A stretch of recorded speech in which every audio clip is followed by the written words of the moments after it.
Bonjour à toutes et à tous, bienvenue sur Village BIM. Aujourd'hui, je vais vous présenter les nouveautés de Revit pour la structure en 2025. Donc, il y a pas mal de fonctionnalités, y compris en dehors de la structure. Donc, je ne vais pas les aborder ici, j'en aborderai quelques-unes qui peuvent concerner les bureaux d'études structure, comme l'import IFC ou l'export ou le STEP, mais pas toutes. Si vous êtes intéressé par voir ces structures, il y a un webinaire organisé par mon collègue Olivier Bail et Guillaume Berson, mercredi 17 de 11 à 12. Voilà, vous pouvez vous enregistrer ou le voir après en replay. Donc concernant les armatures, maintenant en fait, on a automatiquement les zones de recouvrement de 50 diamètres ou autres. On peut le faire de bout en bout ou décaler. Donc je vais vous montrer comment ça se passe. Donc on va venir sélectionner division d'armature. Donc par défaut, on peut choisir des lignes, comme vous voyez. On peut choisir une longueur. Donc longueur min, max et la chute. Savoir si la chute c'est le début ou la fin. En appuyant sur espace, on peut changer. Après, on valide. Une fois qu'on a fait ça, alors on a sélectionné, on va dire, la ligne de division. Vous voyez. Et on peut visualiser le type. Donc si je valide, vu que je suis à 60 diamètres de recouvrement, si je passe du 32 au 25, et bien forcément ma longueur change pour devenir 1,50 m. D'accord? Donc c'est dynamique. Si je reviens sur cette division, on peut faire trois grands types par défaut. Il y a simple d'about, d'accord, où là ça va couper mais sans recouvrement. Et puis après on peut avoir des recouvrements avec une certaine distance. Voilà, comme on voit ici. Et là c'est juste 60 diamètres et il n'y a pas de longueur de décalage. Et après on peut mettre 30% comme vous le verrez plus tard. D'accord. Si je mets simple d'about, voilà, là ça découpe directement. Et ensuite je peux venir ici sur division et resélectionner. Donc soit l'enlever, vous voyez, j'ai le petit moins, d'accord, ça l'enlève. Je peux valider ou annuler. À chaque fois, il faut revenir sur division, division d'armature, et ici, on va venir sélectionner. Si la ligne que j'ai dessinée, c'est le milieu, la fin du premier lit ou la fin du deuxième lit. Voilà.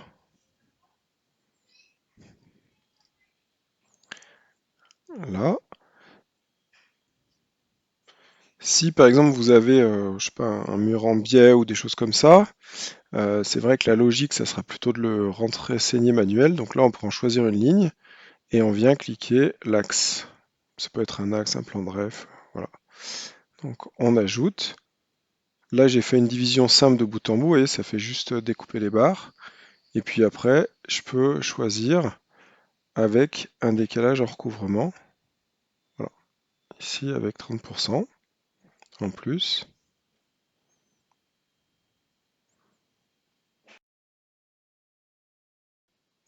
Alors, naturellement, maintenant, vous avez accès dans les options des barres à la longueur maxi de barre. Donc l'avantage, c'est qu'après, vous pouvez faire des fils graphiques pour voir si ça respecte votre longueur max de livraison sur chantier, 6 ou 12 mètres en général. Donc voyons comment ça se passe. Donc ici, j'ai créé un filtre. Je vais prendre, pour les armatures à béton, prendre la longueur maxi de barre qui est égale à 6 mètres. Bon, j'ai mis 6 mètres et 1 mm pour voilà, être sûr. Voilà, j'ai bien coché les armatures à béton. Je valide. J'ai fait un remplacement graphique en ligne rouge. Voilà. Et on voit les éléments. Donc ce qu'il faut voir, c'est que si dans la répartition, il y a des barres qui font moins de 6 mètres et plus de 6 mètres, elles font tout plus de 6 mètres. Là, on a 6 mètres 20 à 4 mètres, elles sont toutes en rouge. D'accord? Si je décale pour qu'elles soient toutes inférieures à 6 mètres, voilà, je vais décaler. Hop, je viens sur répartition, je sélectionne, je fais échappe pour pas l'enlever et je prends décaler. Voilà, tac. Et je décale de 20 cm. Donc là, on est inférieur à 6 mètres pour quelques éléments. Voilà, je vais laisser recouvrement de 60 diamètres. Et là, vous voyez, on a bien tout qui est de la couleur classique. Alors, une nouveauté, c'est que on peut figer les armatures à béton. Donc ça paraît surprenant, mais forcément, si on a déjà diffusé pour faire l'armature, mais il faut pas que ça se mette à jour automatiquement. Donc, donc, vous voyez, je peux venir sélectionner mon cadre et je vais venir modifier mes contraintes et je vais par exemple tout désactiver. Je vais également désactiver euh, mes autres éléments. Et donc, si vous voulez, si je change ma hauteur de poutre, mes aciers ne changent pas.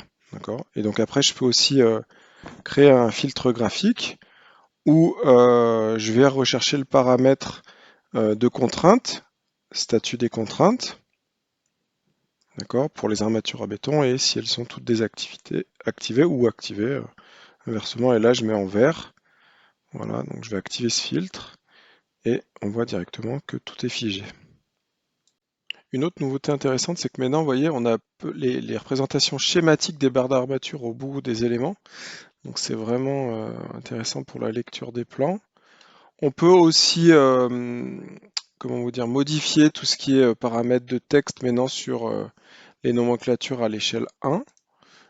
Voilà. Donc ici, je vais venir symbole et donc on a schématique, alors qu'avant on n'avait que réaliste. D'accord? Donc je vais venir ici prendre mes barres, je positionne et du coup il y a le texte en schématique qui vient directement avec. Voilà. Naturellement, on voit les éléments. Aussi, bon, il y a une nouveauté qui est quand même intéressante. C'est pas propre à la structure, mais on peut aligner. Si les textes sont un peu petits, donc tout est paramétrique, hein, c'est bien des familles et des types. On peut créer notre famille ou notre type. Voilà, j'ai changé la taille et voilà. D'accord. On pourrait par exemple spécifier les schémas de façonnage en millimètres. Voilà, ici, changer et remettre des millimètres si on préfère. Bon, moi je préfère en centimètres. Voilà. Une autre option, c'est que donc sur les schémas à l'échelle 1, ici, vous voyez, vous faites Tab, hop, et vous pouvez décaler les textes. Voilà. Que ça soit du texte ou de la cote. Voilà, ça c'est plutôt du texte. Et avant, on a fait une cote. Dans Revit 2025, on a aussi une représentation simplifiée pour les barres d'armature, où on peut en garder une, toutes, celle qu'on veut. Donc là, je vais sélectionner l'ensemble de mes barres. Voilà. Et ensuite, je vais venir sélectionner celle que je souhaite. Euh, donc, je vais d'abord rien sélectionner, puis je vais en prendre une et puis une autre. Alors, souvent, je les sélectionne décalées, comme ça, c'est plus facile pour la lisibilité. Voilà, je prends pas les barres qui sont côte-côte, comme ça, c'est un petit peu plus facile et ça évite de les décaler au pire besoin. Voilà, on a quelque chose qui est direct. Et donc, ensuite, on vient souvent choisir les armatures multi-rebar annotation. Les armatures comme ça, notation multi-armature. Voilà, on les positionne. Et bon, forcément, là, vous voyez avec les nouveautés d'alignement ce que je veux faire. Je sélectionne toutes mes cotes. D'accord? Donc en fait, là, il y a à la fois la cote et l'étiquette. Et donc après, il faut sélectionner cote. Voilà. Et venir prendre aligné. Voilà, d'un côté. Maintenant, on va passer aux nouveautés qui concernent la charpente métallique. Donc maintenant, on peut scinder les poteaux et mettre un assemblage. Donc, je vous ai fait petite vidéo. Donc je viens ici, je prends la même fonction classique scindé, d'accord, même s'il y a déjà eu d'autres assemblages sur ce poteau. Donc naturellement, j'ai activé tous mes assemblages. Voilà, pour les activer, vous les passez tous du côté chargé. Donc après, vous sectionnez les deux profils à assembler. Vous venez sur acier assemblage. Bon, ça, je pense que tout le monde le sait, mais je préférais ne pas couper. Et là, vous pouvez sectionner en haut poteau ou autre. Ici, je veux un éclissage complet. Donc forcément, il me manquait je vais mettre 3 boulons, donc je viens dans les propriétés de type, je vais mettre 3 rangées de boulons, voilà, on voit l'aperçu, vous voyez, je fais OK, et du coup après j'applique pour avoir mon assemblage. On a aussi mis à jour les règles pour l'automatisation de la mise en place des assemblages en fonction des torseurs, donc on appelle par plage de torseurs, d'accord. Maintenant, on remonte depuis Advanced Steel tout ce qui est nomenclature de fabrication et de préfabrication, d'accord, d'ensemble et de repères de pièces. Naturellement, pour faire ça, il faut bien installer les Advanced Steel extensions que vous retrouvez sur votre compte avec Revit. Maintenant, si vous utilisez la fonction couper, d'accord, les étiquettes et les cotes qui étaient avant sont conservées, d'accord. Il y a une nouveauté quand même qui est utile, euh, qui est Autodesk Inform Design, qui sert à, vous avez défini des composants dans Inventor avec une certaine longueur, des paramètres, et en fait, vous allez pouvoir publier ça sous forme de composants à Revit, où on va dire c'est bridé et ça va respecter les standards de celui qui l'a pensé, par exemple comme des escaliers paramétriques avec Inventor. Ce qui est vraiment intéressant et vous pouvez créer des différents types préchargés, vous voyez, comme on peut le voir à l'écran. Donc ça, c'est vraiment l'idée d'avoir des composants génériques, adaptatifs, du commerce directement disponibles dans Revit. Suivant le modèle analytique, donc maintenant on peut changer tout ce qui est SCU, on va dire, système de coordonnées locales sous Revit pour les modèles analytiques. D'accord. Comment est-ce que ça se passe? On peut donc il faut bien sûr aller afficher les systèmes de coordonnées locales pour les panneaux et les barres. Vous avez les aimants. Donc une fois que vous sélectionnez le modèle analytique, d'accord, voilà, on voit ici en haut on a aligné l'axe X à un bord par exemple et inverser le Z. Bon ça serait plutôt pour les murs. Idem pour les barres. Alors je vais chercher une barre dans mon modèle. Voilà, là. Donc là, on a le Z qui est vers le Y qui est vers le haut, mais on peut inverser l'axe des X sur le même principe. Donc pour mettre les charges, c'est vraiment intéressant. Ouais. On a une amélioration de la liaison Revit Robot, justement liée à ces changements de SCU analytique. Et maintenant, on transfère aussi tous les éléments divisés de robot à Revit également.